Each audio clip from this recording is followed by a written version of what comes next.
Hey everybody, Jesse here from DIY Home Check, DIYHomecheck.com. I'm in a garage here, and I get asked a lot about increased tank or hot water capacity. Some areas, obviously, you're going to go with a tankless if you just want just endless capacity. Some areas, we're in a rural area inspection right now, and this area doesn't have natural gas ran to it. There is electric options for tankless water heaters, but some people just don't like them. Usually you want to go with propane or natural gas for tankless, but so these people, they wanted to still a tanked system. All right, I did not install those, but some people still want a tank system, but they want more hot water. So this is it is more of an inexpensive way to do it, is to run 2 tanks. All right, these are both 50-gallon Rheem Professional Series tanks. So we'll give you about 100 gallons of hot water. But there's some things about running when you have multiple tanks like this. For one, you gotta make sure, get with an electrician, make sure you have the proper power source and capability from your panel. But if you do, you can add a second tank. There's 2 different ways to plumb tanks in like this. You can do in a series, such as this, which I'll explain, or parallel. This system's in series, and what that means is, here's the water supply, cold water supply into the first tank. The first tank is heating the water. There's a dip tube that comes down in here. Then you got your hot water out that just runs into, which would usually be the cold water supply for the second tank, but is feeding it hot water into the second tank. This tank's also heating water and keeping it warm. Hot water out and into the home for your hot water needs. So this is a compliant way to do it. You're allowed to do a series like this. There is some downfalls. This will give you about 100 gallons of capacity initially, before you start drawing on it, so you have a lot more hot water. The problem is with the series, the first tank over here, it's getting dumped with the cold water from the water supply. So this first tank, it's actually humming right now because it's heating. This first tank will do 99.9% of the water heating.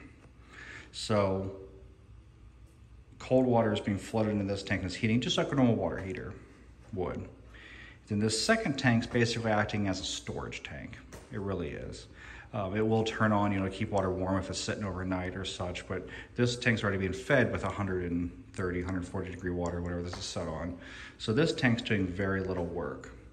So the problem with this setup is you will get your capacity that you're looking for, but your first tank traditionally is going to be wore out. Not quicker than a traditional just single tank system, because this is acting as a single tank, but this is giving you double the capacity, but your first tank's really doing all the heating. It really is. It's really working overtime, especially if you're drawing that hard on it. This house has some big garden soaker tubs in it, and it's like 4 bathrooms or 5, I'm not sure. But so this first tank's really doing most of the heating. This one's supplemental or storage, then it goes into the house. So this is series. They're all in series, cold water in, hot water out, hot water in, hot water out. Another option for running multiple tanks is called parallel.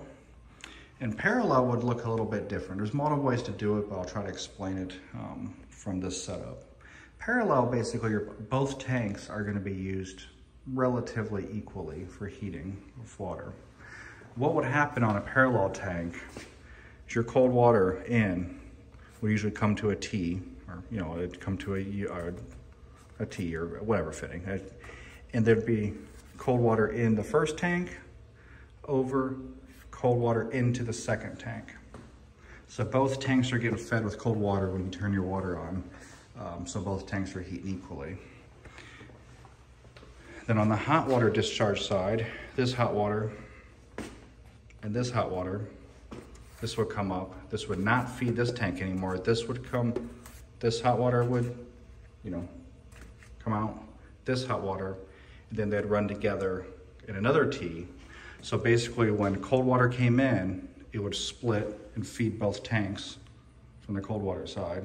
Hot water would go out and come back together to supply the home or do two different areas of the home. So in a series, or parallel, I'm sorry, in a parallel, both of them are working in parallel together at the same time.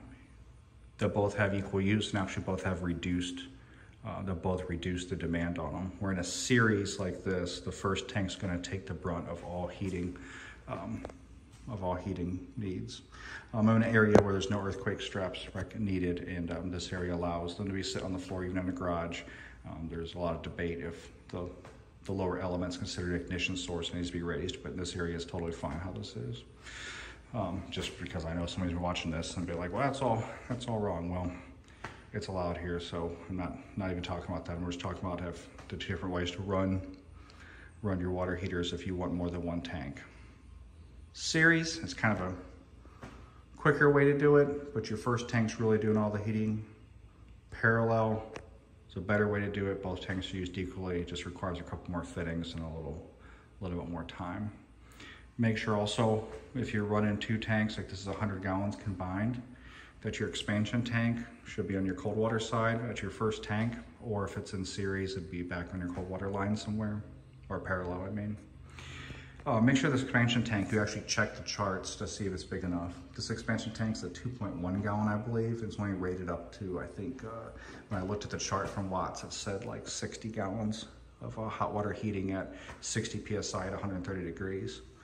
100 gallons at 60 PSI water pressure heated to 130 degrees. I think it called for like a 3.7, don't quote me exactly, 3.7 gallons. So actually this expansion tank's considered undersized for 100 gallons of hot water because of thermal expansion. So it's a little bit undersized. All right, that's all I have. Always check into DIYHomecheck.com, DIYHomecheck.com for all your latest home checks and just things that you know, I like to keep people informed and don't be reliant on other people to hope that they're right or hope they're telling you the best thing. We have no vested interest on one way or another, just we just try to let you know what's practical and what's not, and what works and what doesn't. All right, have a good day.